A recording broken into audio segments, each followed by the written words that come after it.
What's going on, folks? And we're here for an episode of Games Here, and we're going to be talking about the ESRB game ratings. For those that don't know what the ESRB game ratings are, those are those little white blotches at the bottom of physical game boxes that you'll buy that give a rating. So we're going to get into what those are, what they might mean, and why you should probably pay attention to them.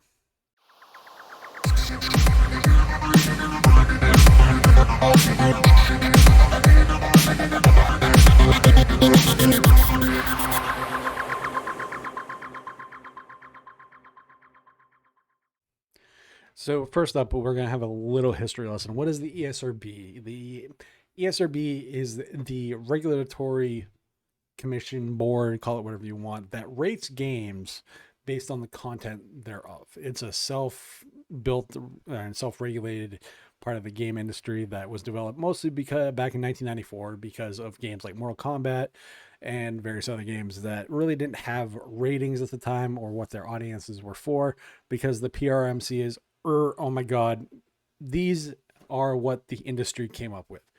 The closest relative to what the ESRB does is kind of the RIAA, MPAA rating system for movies. That is going to be your cross-reference point for what video game ratings are. So with that in mind, we're going to take a look at the ESRB website and kind of break down what these ratings go with and their equivocals as it relates to other things like movies. So first up, we have E. Content is generally suited for all ages, may contain minimal cartoon, fantasy, mild violence, or infrequent use of mild language. Take this as your rated G movies. Your for everyone 10 and up, 10 plus.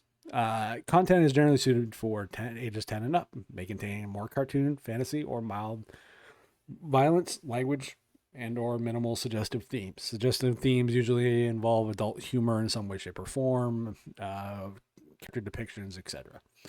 This is your rated PG. Teen is your PG-13.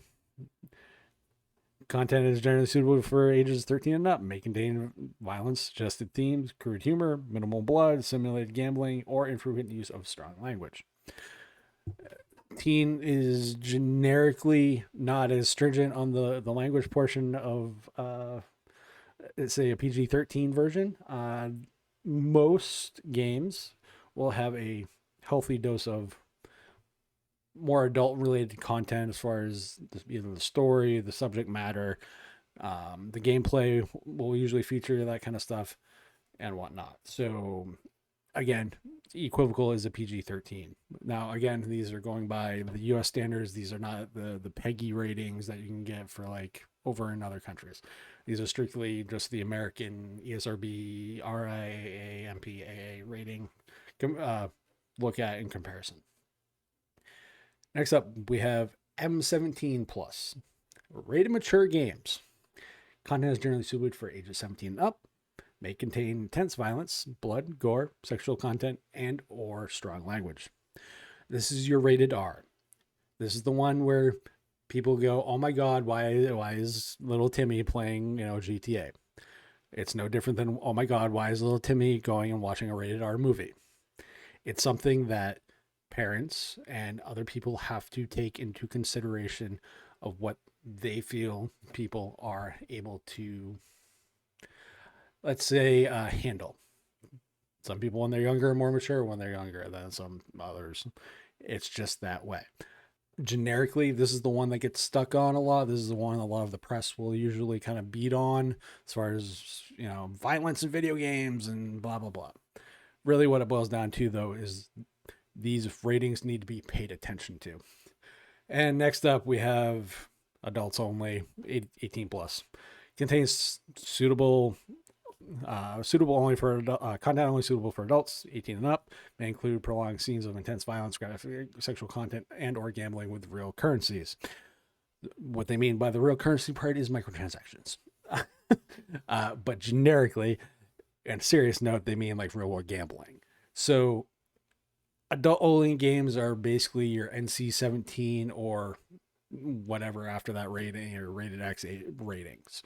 That's what that is. These are not something you'll typically find on consoles. Most console makers have a rated M max for their games. As far as mature is the highest rating they will go. A lot of adult rated only games will never generically see the light of day by the mainstream gaming press or public. Kind of looked down upon because their content is usually of a very adult nature. And again, these is where these ratings and their movie equivalents come in, because it does boil down to, what do you want your kids playing? What do you want you to be playing? These ratings do highly matter, and not enough people pay attention to them. Not enough people actually understand what they mean. So this is just a really quick, like, this is what it means. The rating pending one is, it just hasn't been approved yet. You know, it's no different than the ones you'll see with movies that just don't have a rating. This movie not yet rated. That's all rating pending is. So this is just a quick breakdown of what this content will entail, what it has, what's there. And if you do not know where to find this, go to the ESRB website. The website is esrb.org, and that'll give you the ratings that you are looking for, and a lot more descriptors and a lot more content discoveries in here, like down here, as far as what considerations to take into play when you are potentially buying yourself or little Timmy that video game. This episode of GameSir is brought to you by Bitwarden. One thing we can do to protect ourselves is having a unique password for every online account we have. I've been using Bitwarden for a while now to do just that. And not only helps me keep track of my many passwords I now have, it includes a random password generator, and you can set the length of special characters and so much more. Better yet, it's 100% open source, receives third-party security auditing, and you can get started for free by going to bitwarden.com/DLN. Want some of their premium features like 1 gigabyte of file storage, vault health reports, or just to support the project? It starts at only $10 a year. Jump over to bitwarden.com/DLN to get started with your free account now.